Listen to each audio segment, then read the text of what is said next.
Hi everyone, TardisGuy123 here, and today I am going to be reviewing the War Doctor Infernal Devices.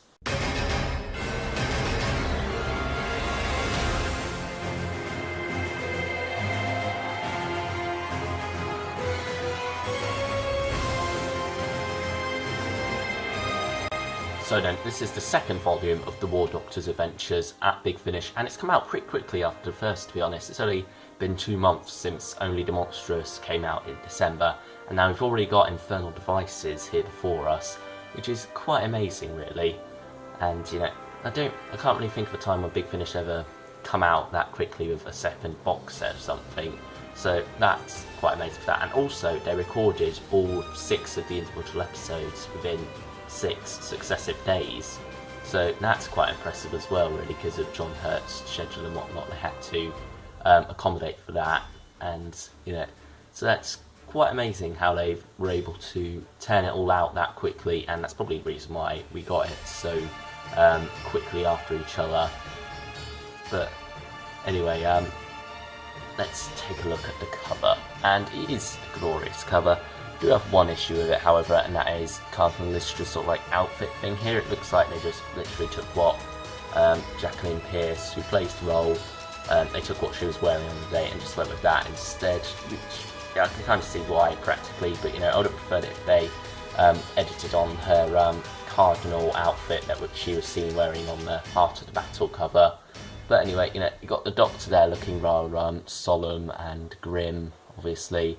Then you got big explosion going on in the background, and then just a standard bronze Dalek right there.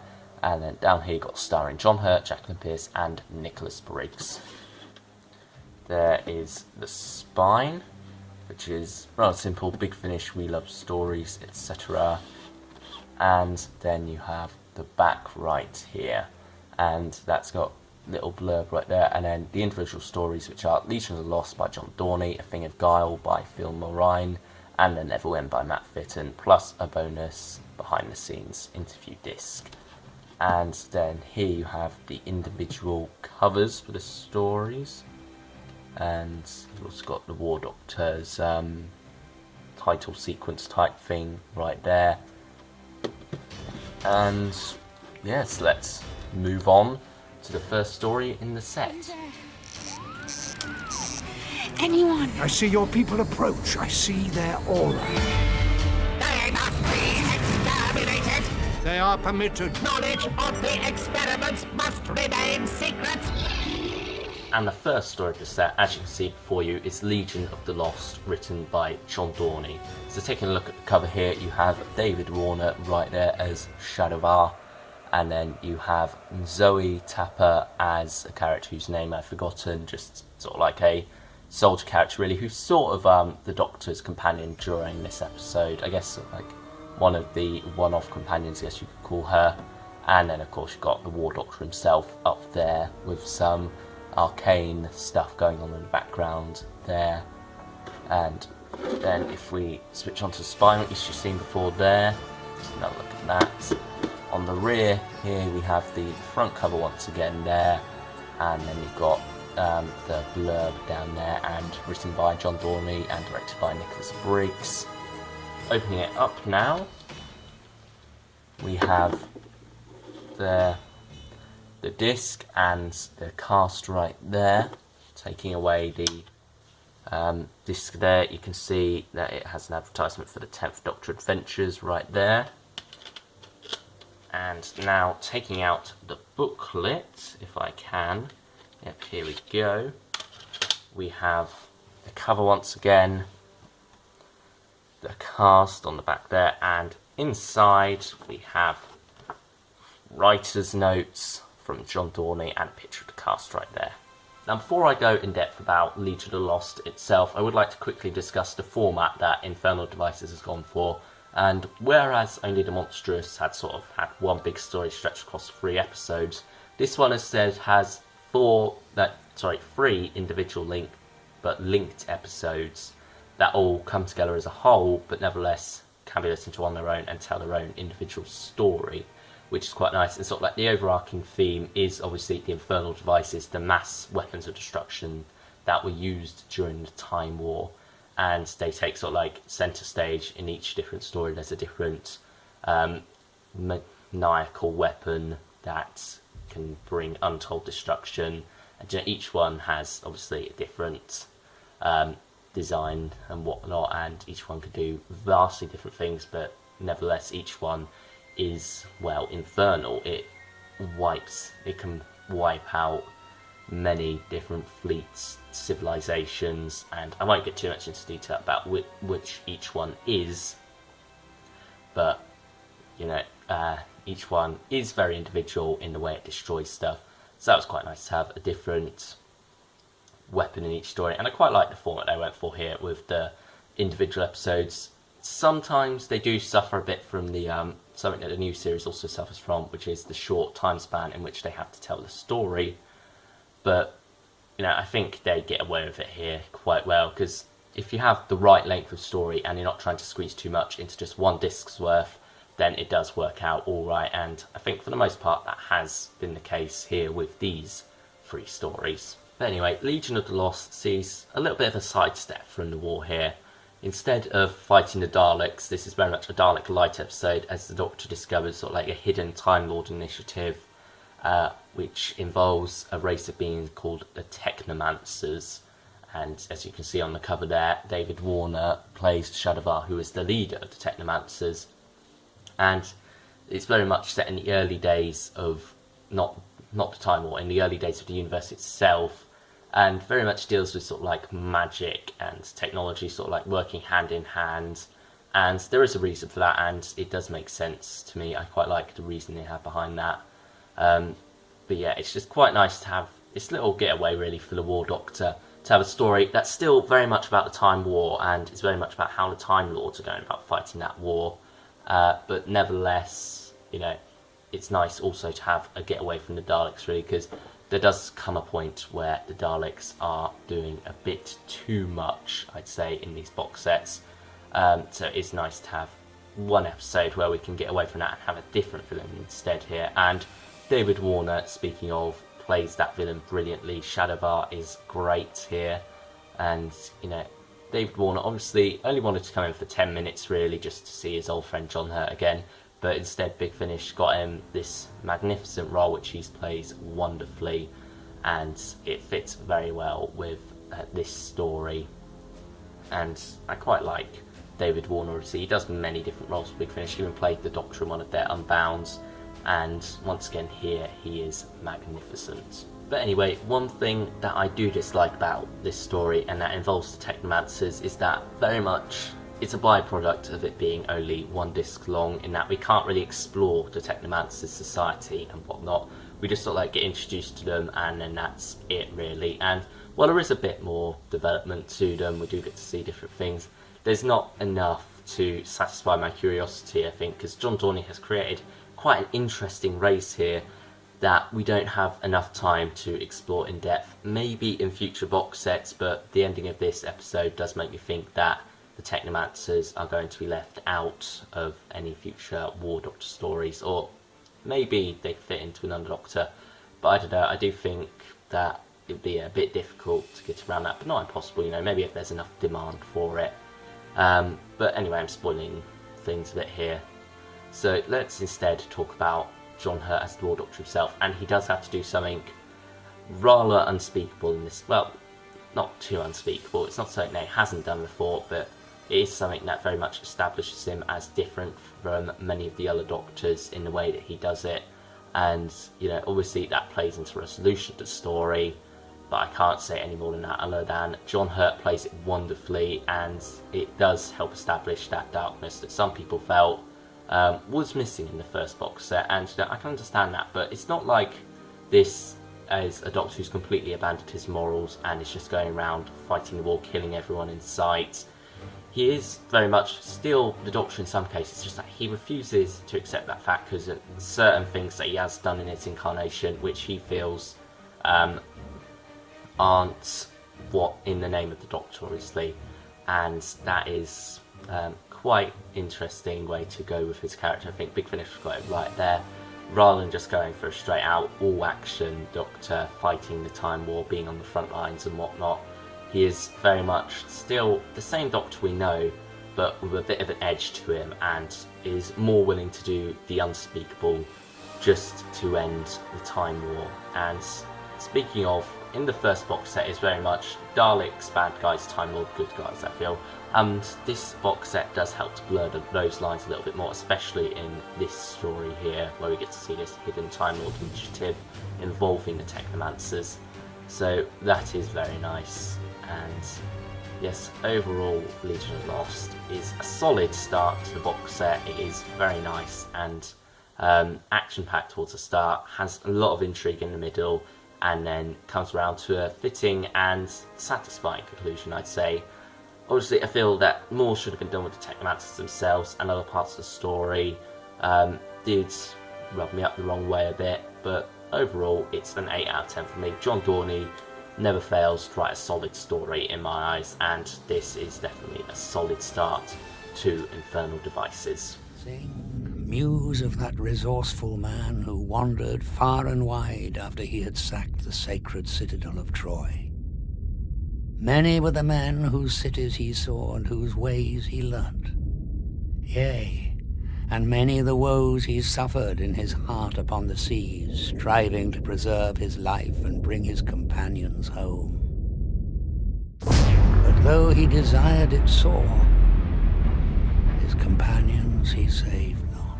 Now we move on to A Thing of Guile by Phil Mulryne, and this is the middle part of the box set. And, well, let's just show you the cover first. There you've got a Dalek scientist with the blue dome and the blue, what's it called, well, balls, I guess, spheres, eggs, whatever it is, I don't know. But you've got those markings down there. You have a Dalek mutant there with its eye.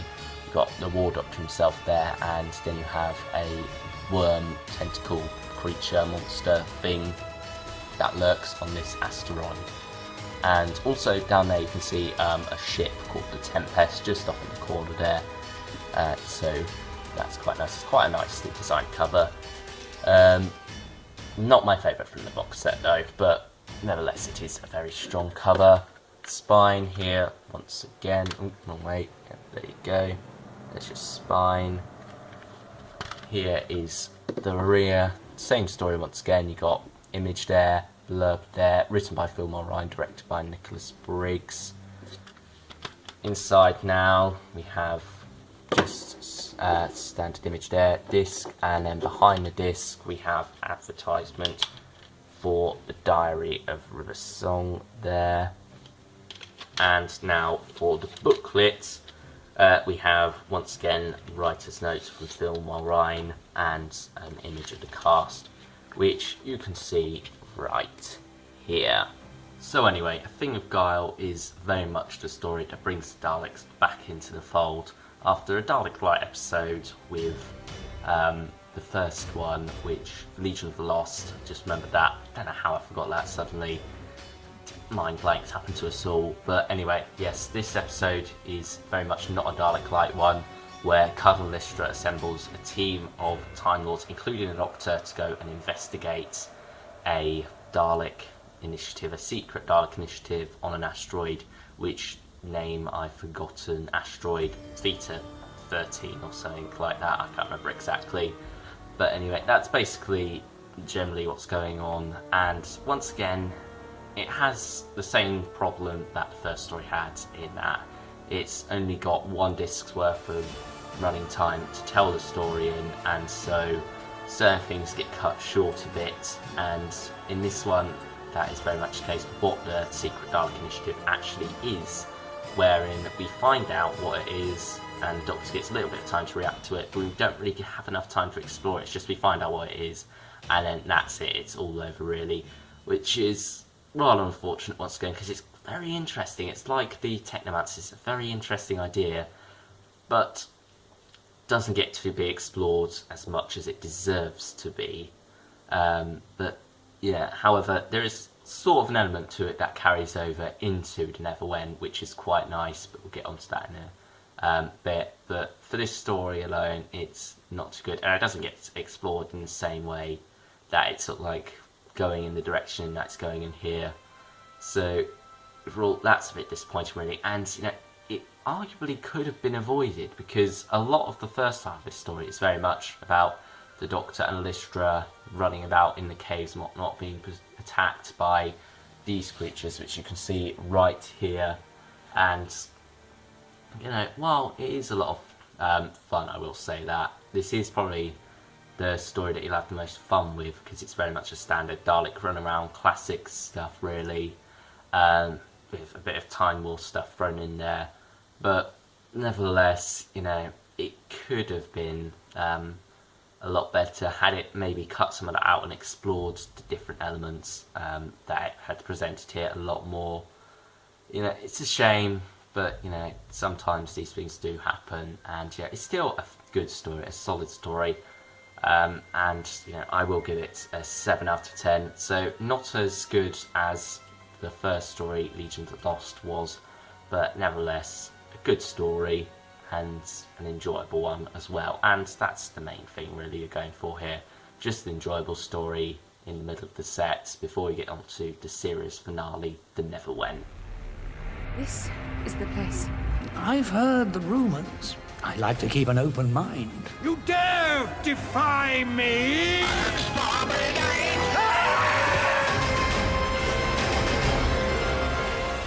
And here we have it, The Neverland, written by Matt Fitton, who has been script editing this entire series, so Only the Monstrous and Infernal Devices, and here he finally gets to write a story. And, well, let's just take a look at what we have. We have a marvellous cover here, definitely my favourite from the set. We have a Dalek in the forefront there, you got the Doctor up there, you got all these different things going on out here with times and cogs and whatnot. You have some archaic soldiers right there, you have a plane there, very much a World War II plane type feel, and you got all these cogs off to the side here, and it's all looking very interesting, and very much the same can be said for the story itself. On the back here you have same stuff really, image blurb written by Matt Fitton and directed by Nicholas Briggs. Flipping it onto the side, because I've got to show you the spine once again, same stuff really. Opening it up so we can see the inside. This is a 2-disc one, because we have the disc for the story itself and the behind the scenes disc right there, and then on the back here you have the War Doctor Agents of Chaos coming soon, which is September 2016. And on the back here you have production credits. Taking out the leaflet really quickly so you can see, it's the same stuff you've seen the first 2 times. Of course, have the image of the cast, well, one cast member, John Hurt, and also you have the writer's notes from Matt Fitton. Now then, I'm not going to hold anything back here. The Neverland is my favourite of the War Doctor adventures we've had so far. It is marvellous. It plays about a lot with all the different Time War things. So I like the idea of time itself, because obviously it's a time war. You've got to have loads of different things going on with time, weapons that affect time, and this very much taps into that marvellously. I won't explain how, because that'll probably ruin it a bit, but nevertheless it is very much all about time. As you can probably tell by the title, The Neverland, it is very intriguing. It's sort of like a little pocket off on its own, away from the war but still involving the war. It's very much about that, and very much placed into the larger picture as a whole. It links back to the first stories in different ways, which I can't really say because that'll spoil both them and this one. But nevertheless, it is very intriguing here, and it very much picks up on a line that comes from a 10th Doctor story, I believe. It might have been the 9th Doctor one, definitely from the RTD era, where it's about the could have been king with his army of meanwhiles and something like that. I don't know, but it's quite an intriguing line, and this very much takes that idea and runs with it and has a lot of intriguing concepts going on. The first half of this is especially awesome. It throws you right into the thick of the action, right into the Neverland, and you're very much like the War Doctor here. You're very much in his shoes. He's your point of contact here, your point of view, where you try and find where you're very much revealed things at the same rate as he is about the Neverland, about what's going on here, and then it throws a fantastic twist at you, which honestly I did kind of predict, but that didn't make it any less enjoyable to see play out. It's wonderful action right at the start there. Then it does slow down a bit, and you get sort of like some philosophical talk between the Doctor and Cardinal Ollistra. So very interesting stuff. Still have action going on in the background there, and it's very much a story in the second half about the Doctor trying to be the Doctor, him having an opportunity to be who he once was, and you know, it doesn't really work out for him that well, unfortunately. And then that does lead to a bit of a off ending, I will say. That's the one part that I'm not very happy about, is the resolution to this. And you know, I kind of think it did the best with what he could, Matt fit in. You know, there's not really much happening after that action-packed start. It just sort of like fitted out a bit towards the end there, which is a shame. But you know, I can't really think of any way that could have been improved. Really, it just sort of like reached a natural end that way, I feel. And well, it's a shame. It's done well. It's fairly well directed, and it doesn't really take away from my full enjoyment of the episode that much. And I'm probably making more of a bigger deal of it than it actually is, because it is still a good ending, but I don't feel it lives up to the rest of the episode, and does sort of like slow down a bit after we've had all the action-packed stuff towards the start there. So yes, overall, the Neverland is amazing. It really is. It finally we have the chance to explore these different topics at the Time War, which from his episode which he wrote in Diary of a Song, which is also the last one of that, which featured the Eighth Doctor from the Time War, the early days of the Time War, and I very much felt that Matt Fitton grasped the concept of Time War from that episode, and so was excited to hear it in this, and he ultimately didn't let me down, really. He is very much come up with an incredible concept here. It's well explored. You know, would I have liked to have had an extra episode of this? Probably yes. You know, 2 discs, 3 discs, I don't mind. The Neverland is such an interesting topic, but at the same time, I feel that it did get explored properly, which is the problem I had with the first 2 episodes, obviously, is that I didn't explore its ideas fully because I didn't have time. This episode, however, because it chucks you right into there, it does have time to explore that, and you know, it works out wonderfully. 9 out of 10. Well done, Matt Fitton. This is an incredible story, an incredible way to end the box set, and leaves us to now wait until September, where we have Agents of Chaos. Overall, Infernal Devices is a great set. It's nice to have a different change of style from the first box set, to have 3 individual stories, and that comes with its ups and its downs, which I have talked about throughout this review. And you know, overall, I think I do ultimately prefer it to Odin and Monstrous, because it's nice to have these different writers here and individual stories and whatnot. Some different views on what the Time War could be from Nicholas Briggs, because while Nicholas Briggs is a great writer, he does tend to go for a bit more standard stuff, really, and that's very much evident in Only the Monstrous, whereas here we have a lot more high concept stuff, especially in the Neverland, which is why I like it so much, as you probably can tell from how much I've just gone on about it throughout this review. However, I do hope that Agents of Chaos does return to a bit more of a serialised format that we had with Only the Monstrous, because you know, it's nice to keep changing that pace and whatnot, but nevertheless, hopefully take on board some of the things they've learned throughout writing and directing and making this one in general, to hopefully make a great set with Agents of Chaos. Very much looking forward to that. And overall, Infernal Devices, I'm going to equal out, because I gave an 8 to the first one, 7 to the second, and a 9 to the third. So that averages out to an 8 overall, and I do think that is what this box set is worth. A solid 8, a very good 8, and overall I would definitely recommend it. Pick it up now while it is still at the £20 price. And yes, well, that is my review of Infernal Devices. I hope you've all enjoyed, and I hope you will enjoy, or have enjoyed, listening to this box set as much as I did. And I will see you all in the next video, which is the review of The Seeds of Death, by the way. So until then, bye everyone.